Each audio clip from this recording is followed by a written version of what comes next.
اعوذ باللہ من الشیطان الرجیم بسم اللہ الرحمن الرحیم سورہ اعراف کی چند آیتیں پڑھ رہا ہوں۔ یا بنی آدم قد انزلنا علیکم لباسا یواری سوآتکم وریشا، اے آدم کی اولاد، ہم نے تم پر لباس اتارا جو تمہاری شرمگاہوں کو ڈھانکے اور زینت بھی۔ وَلِبَاسُ التَّقْوَى ذَلِكَ خَيْرٌ، اور تقوی کا لباس اس سے بھی بہتر ہے۔ ذَلِكَ مِنْ آیَاتِ اللَّهِ لَعَلَّهُمْ يَذَّكَّرُونَ، یہ اللہ کی نشانیاں، یہ اللہ کی نشانیوں میں سے ہے تاکہ لوگ غور کریں۔ یا بنی آدم لا یفتننکم الشیطان کما اخرج ابویکم من الجنة ينزع عنہما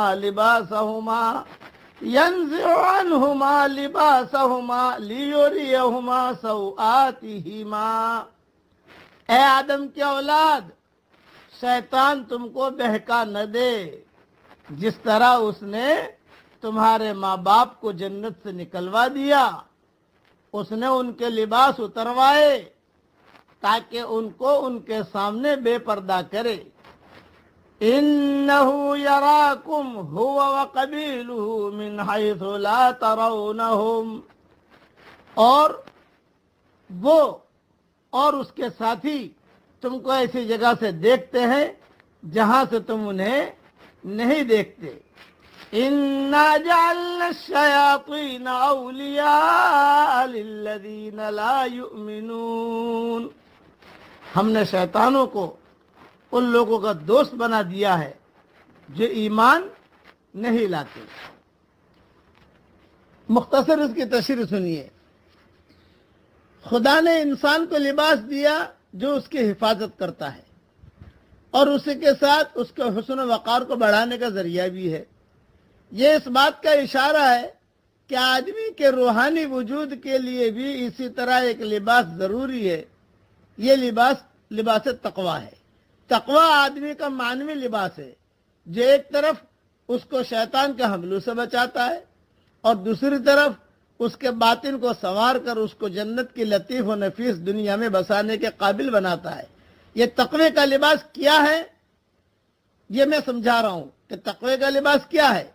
اللہ کا خوف، حق کا اعتراف، اپنے لیے دوسروں کے لیے ایک معیار رکھنا، اپنے کو بندہ سمجھنا، تواضع کو اپنا شعار بنانا، دنیا میں گم ہونے کے بجائے آخرت کی طرف متوجہ رہنا۔ آدمی جب ان چیزوں کو اپنائے تو وہ اپنے اندرونی وجود کو ملبوس کرتا ہے، اور اگر وہ اس کے خلاف رویہ اختیار کرے تو وہ اپنے اندرون کو ننگا کر لیتا ہے۔ ظاہری جسم کو کپڑے کا بنا ہوا لباس ڈھانکتا ہے اور باطنی جسم کو تقوی کا لباس ڈھانکتا ہے۔ اس لیے تقوی کا لباس کا ہونا یہ بہت ضروری ہے۔ اور اس سے یہ بھی مفہوم نکلتا ہے، زیب و زینت، آرائش کے لیے بھی اگرچہ لباس پہننا جائز ہے، تاہم لباس میں ایسی سادگی زیادہ پسندیدہ ہے جو انسان کے زہد اور ورع اور تقوی کے مظہر ہو۔ علاوہ ازیں نیا لباس پہن کر یہ دعا پڑھی جائے، کیونکہ حضرت محمد صلی اللہ علیہ وسلم یہ دعا پڑھا کرتے تھے۔ الحمدللہ الذی کسانی ما اواری بہ عورتی واتجمل بہ فی حیاتی، ترمذی شریف میں یہ حدیث ہے اور ابن ماجہ میں بھی ہے۔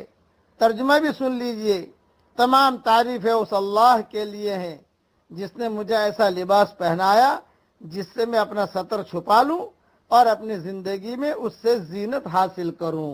اللہ تعالی ہم سب کو تقوی کا لباس پہنائے۔ پڑھیے میرے ساتھ، اللہم البسنا لباس التقوی، اے اللہ ہمیں تقوی کا لباس پہنائیے۔